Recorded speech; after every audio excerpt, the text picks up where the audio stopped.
私の名前はゆい子、30歳の兼業主婦。夫の深夜と2人で暮らしている。夫とは学生時代からの付き合いで、もちろん好きで結婚したのだが、実は今、結婚後に自分自身が取った行動を後悔している。良かれと思ってした行動が完璧に裏目に出てしまった。私は私自身を辛い立場に追いやってしまったのだ。夫は別にマザコンというわけではなかった。恋人だった当時、夫は実家で暮らしていたのだが、私がしょっちゅう遊びに来ていても、義母から干渉されたり、嫌味を言われたりすることもなかった。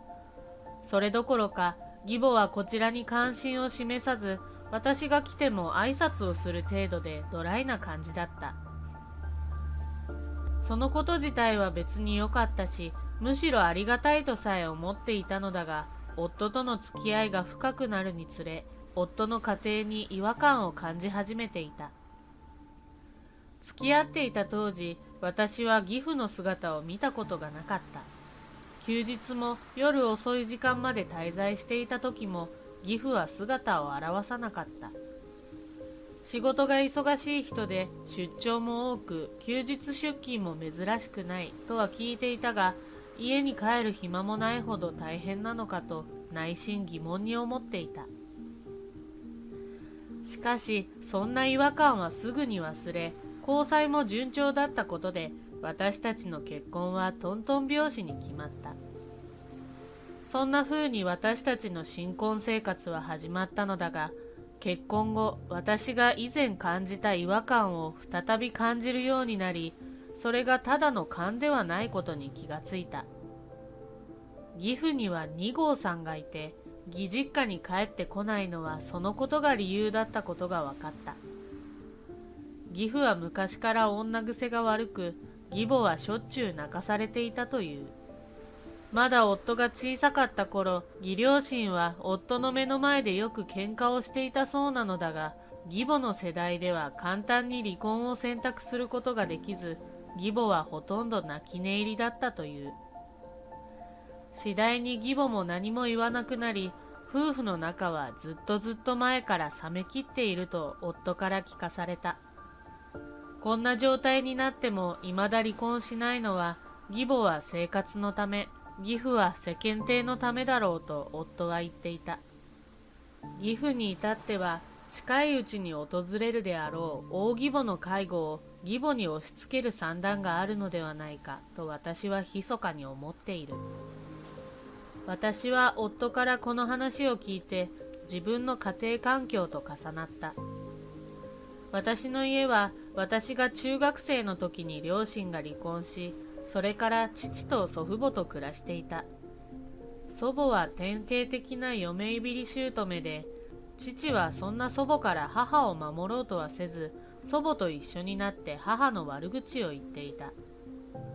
父は私が小さかった頃は家族で出かけるなんてことはせず、自分だけゴルフだ海だと遊び回って家庭を大切にしなかった。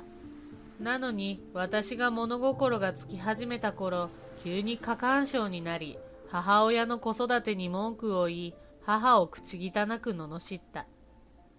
母は職歴もないまま専業主婦になったことと、時代のせいもあり、録音などの証拠を残すとか、弁護士を立てて戦うという発想はなく、ほとんど泣き寝入り状態で一方的に家を追い出された。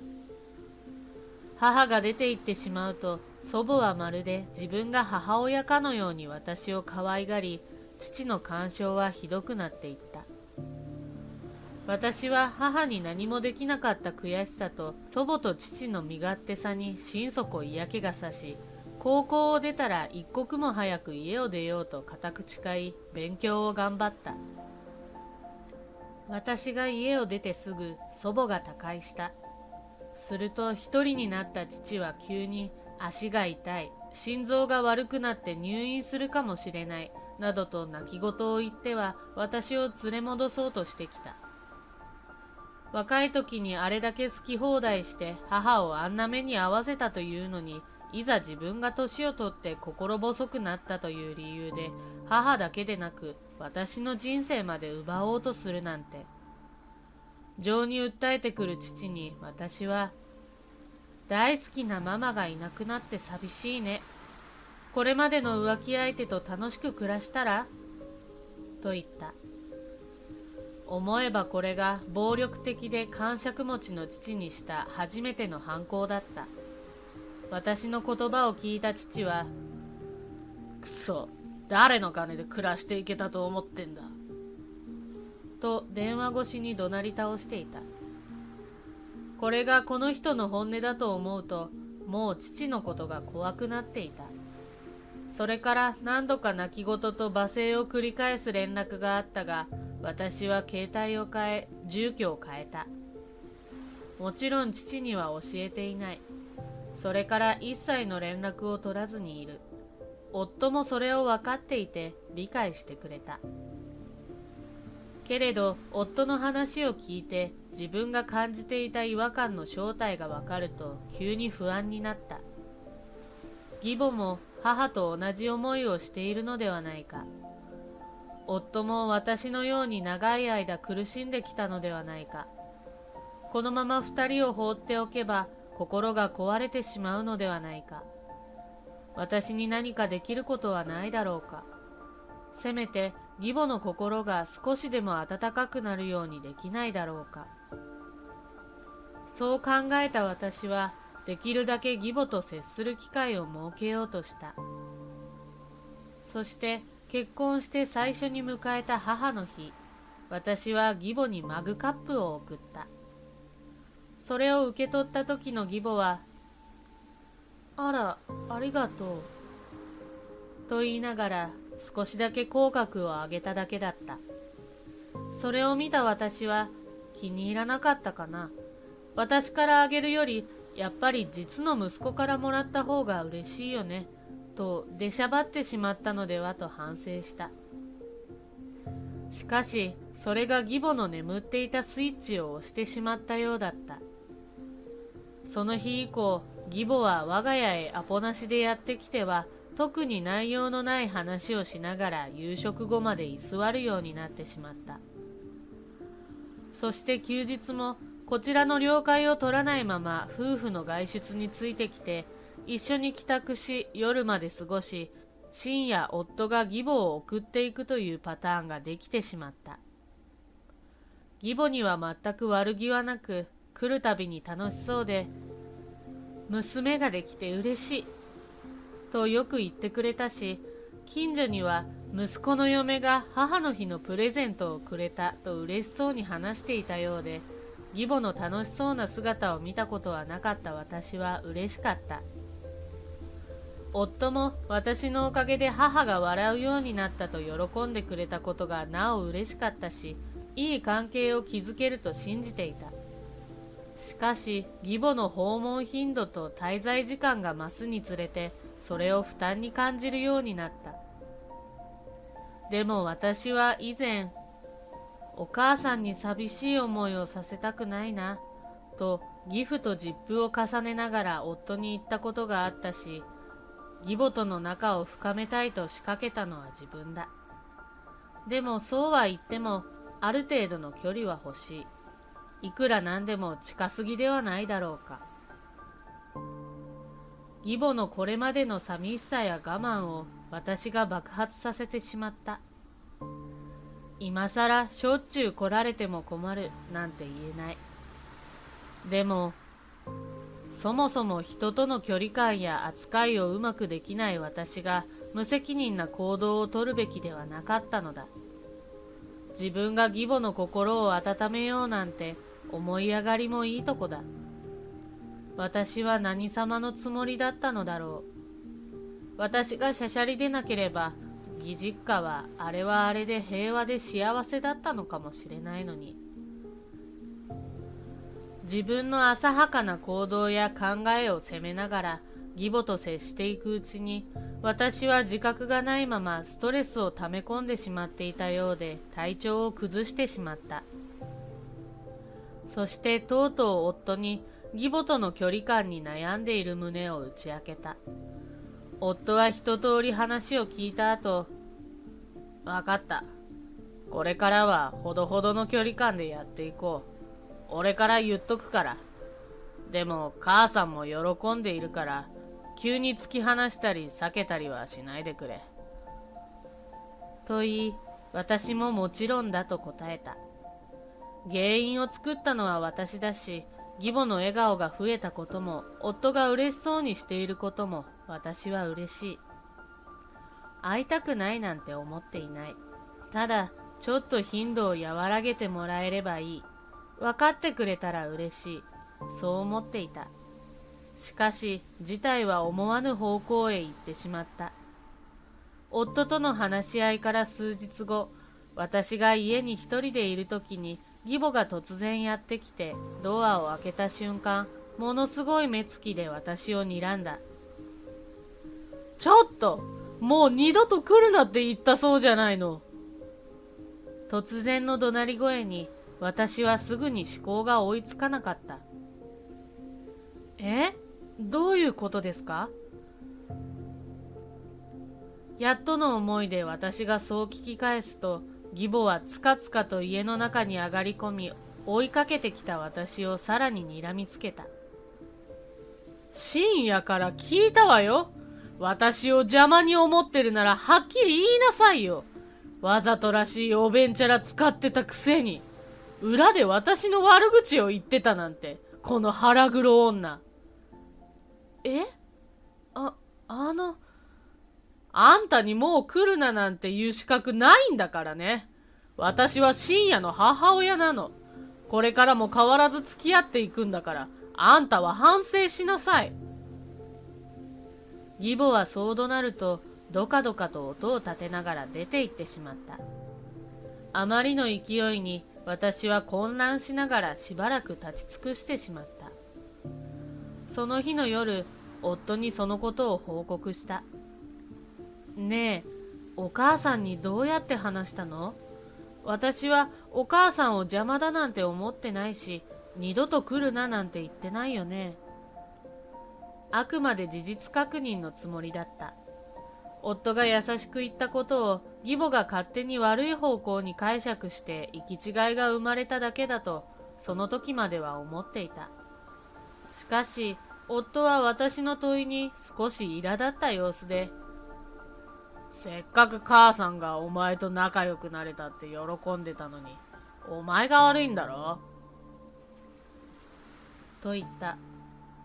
話し合った時はあんなに優しく理解を示してくれたと思っていたのに、夫の言動と表情に思わず目と耳を疑った。あなた、分かってくれてたよね。私言ったよね。お母さんと会いたくないわけじゃない。ただ少し距離感を変えてほしいだけだって。なのになんでこんなことになるの？だからそれが意味わかんないって言ってんの。お前が言ったんだろ？母さんに寂しい思いをさせるなって。お前から母さんに近づいたんじゃん。それがいきなり何？距離感考えろって。俺も母さんも楽しくやってたのに、お前の言い草には正直がっかりしたよ。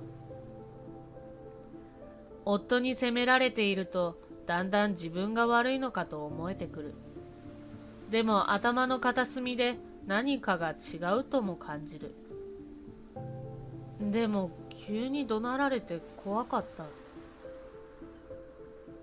夫にどう言ったら伝わるのかがわからず、昼間のことを思い出して涙が出てしまった。悪かったよ。大きな声を出してごめん。でも母さんもショックだったんだよ。わかるだろ？だからさ、ちょっと考えてよ。夫は優しくそう言いながら私の頭に手を置いた。慰められてはいるのだが、夫の言い回しはどうしても腑に落ちなかった。それからも義母は変わらず家に来て、今まで通り長時間居座った。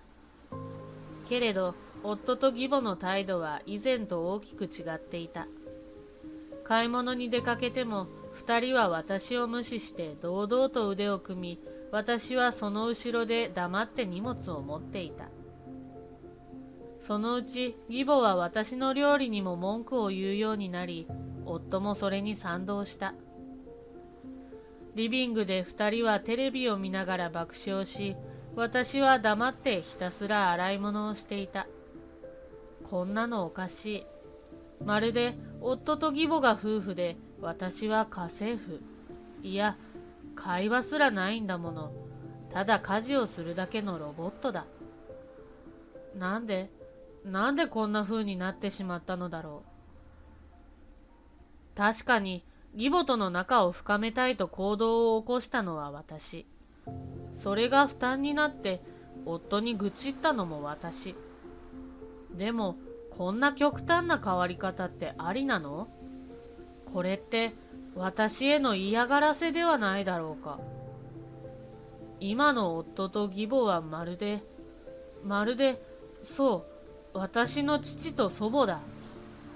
いつも母へ当てつけるように二人で楽しそうにして母をのけ者にし、それなのにまるで母が悪者かのような言い回しで母を追い詰めていた。あの父と祖母に今の二人はよく似ている。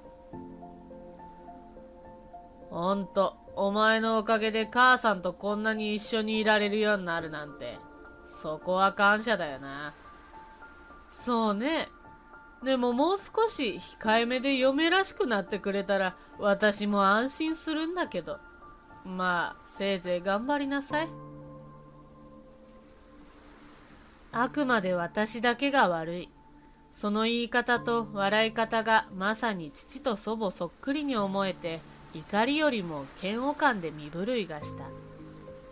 そんな日が続いたある時にふと、これまで自分は義母と母を重ねてかわいそうだと思っていたことが間違いだったのではという考えが浮かび、義父の話を聞いてみたいと思った。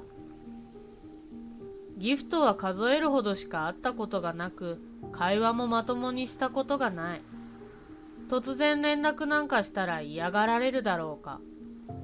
そんな風に思ったが、私は思い切って義父に連絡をし、今の状態を話した。すると考えもしなかった事実が分かった。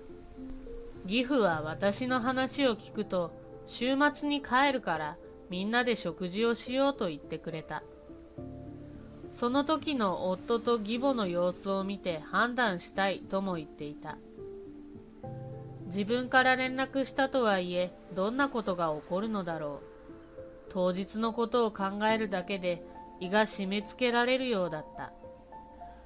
義父から義母に連絡が行ったようで、義母は私と夫に、お父さんが急に帰ってきてみんなで食事をしたいなんて、どういう風の吹き回しかしら。とそっけなく言った。夫もあまり乗り気じゃないようだったが、めったにない義父からの集合命令にしぶしぶ了承した。しかしその後、義母が夫に何か耳打ちすると、二人は目を合わせながら嬉しそうに笑い合っていた。義実家での食事会当日、義母は義父の手前、私に料理を作れと命令はせず、義母の手料理がテーブルに並べられた。夫と義母は義父がいるせいか、いつになくよそよそしく緊張しているようだった。深夜はゆい子さんと一緒に母さんに顔を見せに来てるのか？義父の問いに二人は黙々と料理を食べながら、まあね、とかそうね、と返事をした。義父は私から相談を受けたことは話しておらず、そ知らぬ顔で二人の様子を観察しているようだった。あら、ゆい子さん、全然食べてないじゃない。気分でも悪いの？いえ。慌てて私は否定したが、この重い空気と日頃から受けていた夫と義母からの重圧で、全く食欲が湧かなかった。義父がトイレに立つと、二人は私に冷たい視線を向けた。せっかく母さんが作ってくれたんだから少しくらい食べろよ。夫と義母からの視線に耐えきれず、私は自分の前に置かれた茶碗蒸しを口に運んだ。するとその直後、目の前がぐるぐると回り出した。あれ、私どうしちゃったの？考える間もなく私はその場に倒れ込んだ。閉じたくないのに目がしょぼついてチカチカする。遠のいていく意識の中で義母と夫が私を見下ろしている顔がぼんやりと見えた。母さん、ベッドに運ぼうよ。父さんが戻ってきちゃうよ。そうね。お父さんには後で適当に言っておけばいいわ。そう言って笑い合う声が聞こえたが、抵抗する力もなく、私は完全に気を失ってしまった。翌朝目覚めると、私は病院のベッドの上にいた。日の光が眩しくて目を細めると、昨日のことを思い出し、ああ、私生きてるんだ、とぼんやり思った。気づかれました？声が聞こえた方向に顔を向けると、私は横になった状態のまま目を見開いた。私の隣のベッドに夫、さらに向こう側のベッドに義父が寝ていたからだ。なんで？思わずそう口から出ると、看護師が教えてくれた。昨日、3人同時に運ばれたんです。旦那さんもお舅さんもひどく苦しんでらして、先ほどやっと落ち着いて点滴で眠ってるんです。本当に危なかったんですよ。昨日気を失ったのは私のはず。じゃあどうして夫と義父が運ばれたの？危なかったってどういうこと？混乱のさなか、二人の男性が現れて警察手帳を見せられた。そして事情を聞きたいと言ってきた。しかし看護師と医師の計らいで私が落ち着いたらということになった。夫と義父は雑草を駆除する薬を口にして倒れたとのことで、処置が遅ければ命が危なかったらしい。私たちが意識不明の中、義母は警察に私が犯人であると言っていたそうなのだが、薬が義母の手料理に混入されていたことが分かり、私への疑いはすぐに晴れた。義母は頑として容疑を否定していたのだが、嫁だけが食べたと思ったのに、なんで息子が食べたのよ。とうっかり口を滑らせ、義母の自爆により義母は逮捕された。私はあの日、唯一茶碗蒸しを一口だけ食べたのだが、そこから毒物は出てこなかった。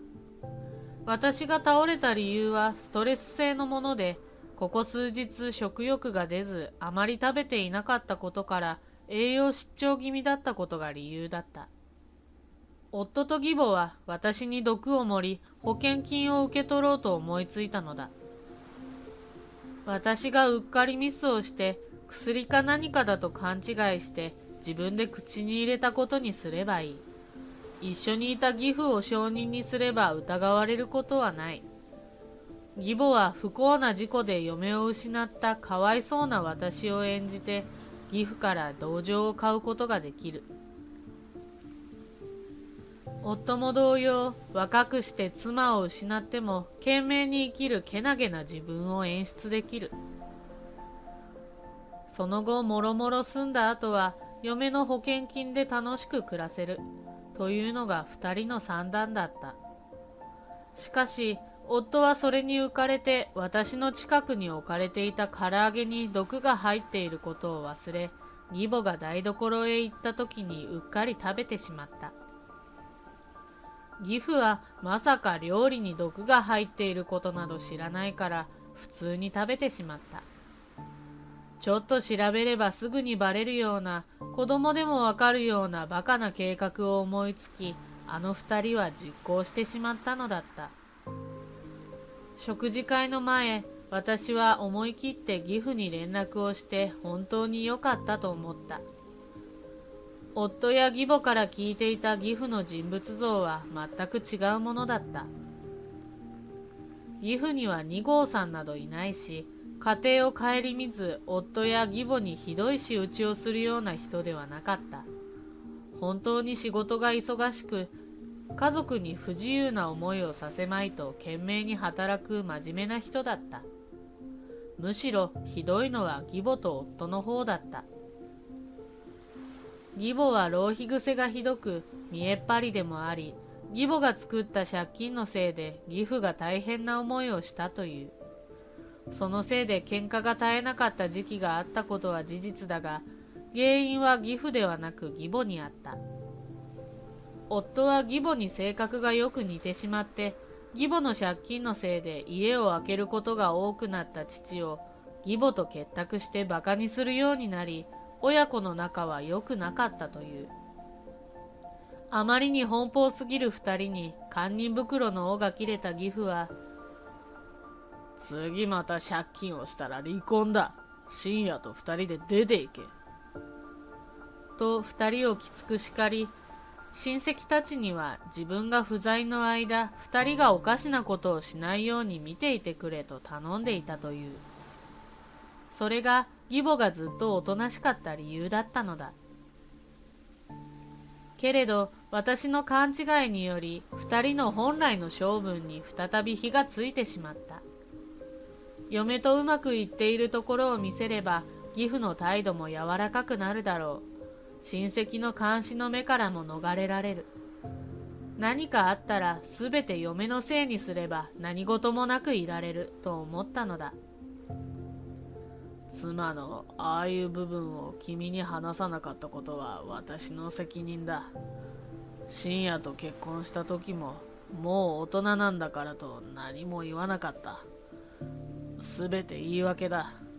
どんな理由があるにせよ、仕事を言い訳に家に寄りつかず、私は自分の家族と向き合うことから逃げたんだ。本当に申し訳ない。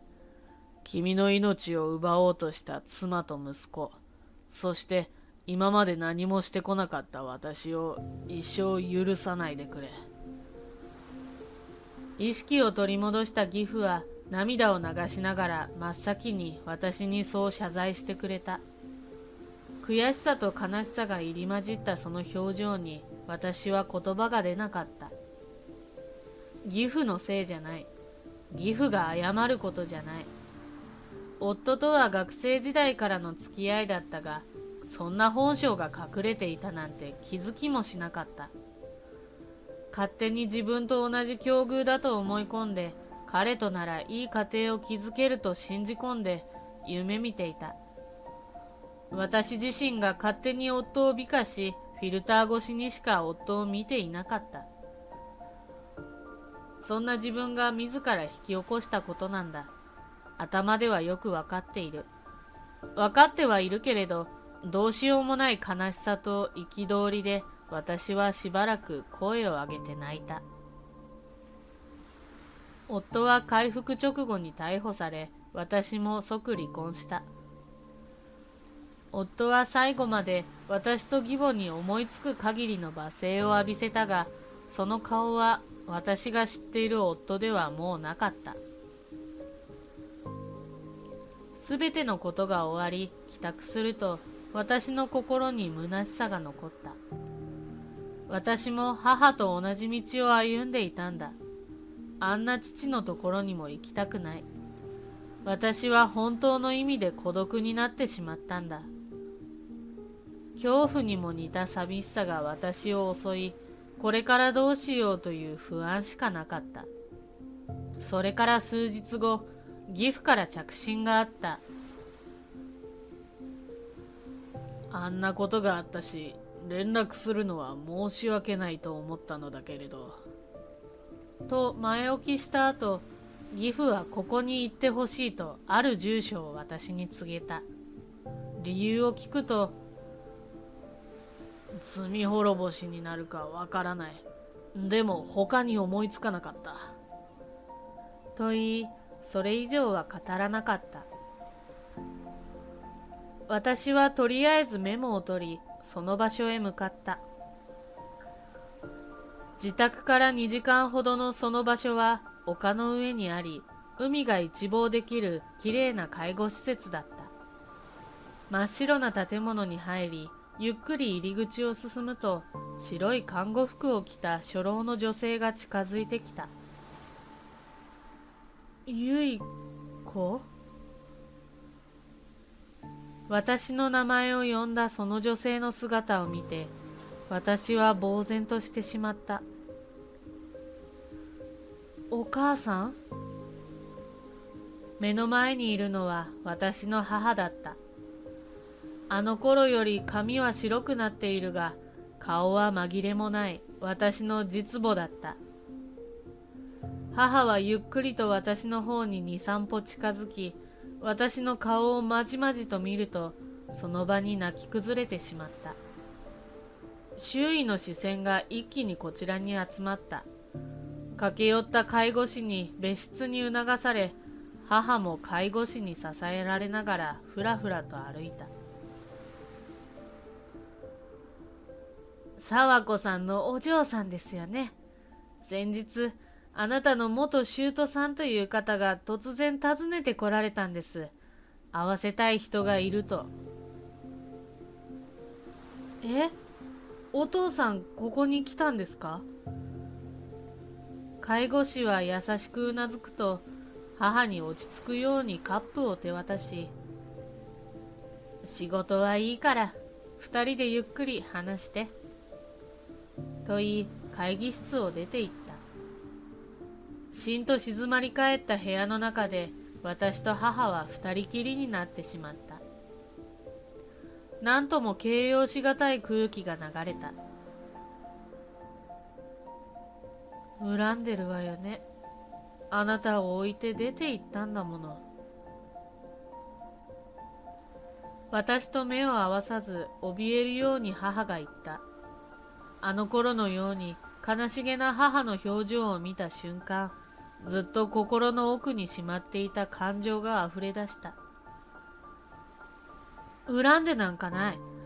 お母さんだってあんなに辛い思いをしてきたのに、私がお母さんを助けてあげられなかったこと恨んでるんじゃない？私がそう言うと、母は勢いよく顔を上げた。そんなわけないじゃない。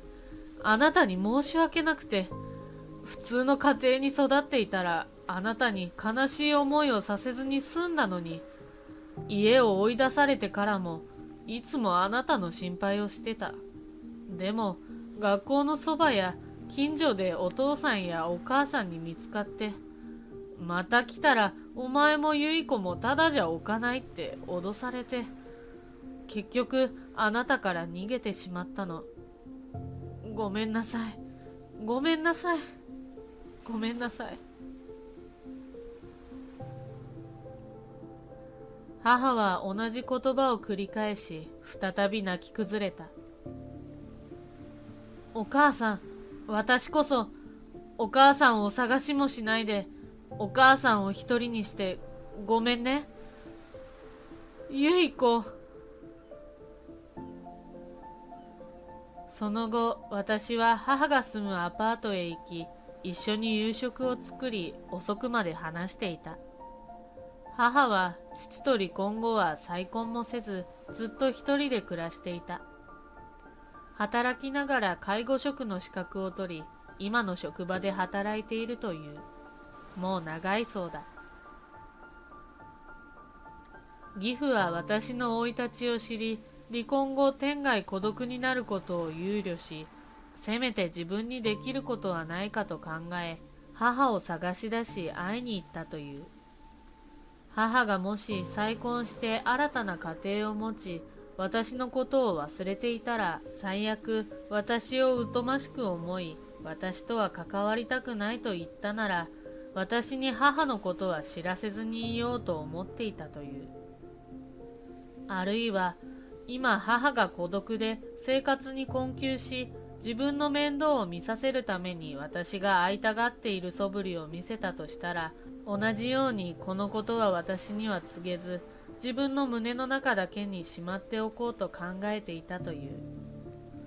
しかし実際に会ってみて、今私には母親の精神的な支えが必要だと判断した義父は、自分の妻と息子があんな目に遭わせたことを心苦しく思いながらも私に連絡してくれたそうだ。私は義父の思いやりに胸が締め付けられる思いがした。ごめんね。よく頑張ったわね。あなたが生きていてくれてよかった。私と母は手を握り合い、枯れるほど泣いた。それから私と母は時々連絡を取り合い、私の方から会いに行くようになった。買い物をしたり、一緒に料理をしたり、まるでごく普通の親子のように、あるいは失った時間を取り戻すように、温かな時間を共有した。私は新しい場所で仕事を始め、毎日忙しくも充実した毎日を送っている。それから数年経った頃、こちらの世界に戻ってきた元夫と義母は、二人で狭いアパートで暮らしているらしい。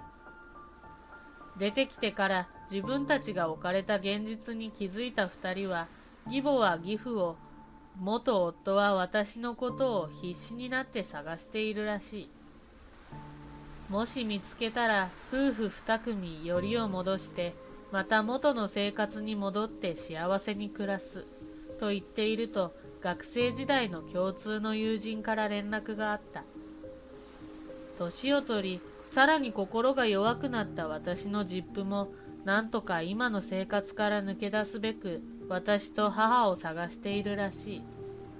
私を言いくるめて私が母を探し出しよりを戻すよう説得すればすべてが丸く収まると本気で思っているようだ。まあこっちは風の噂だから本当のことはわからないけれど、あの父の考えそうなことだと妙に納得してしまう。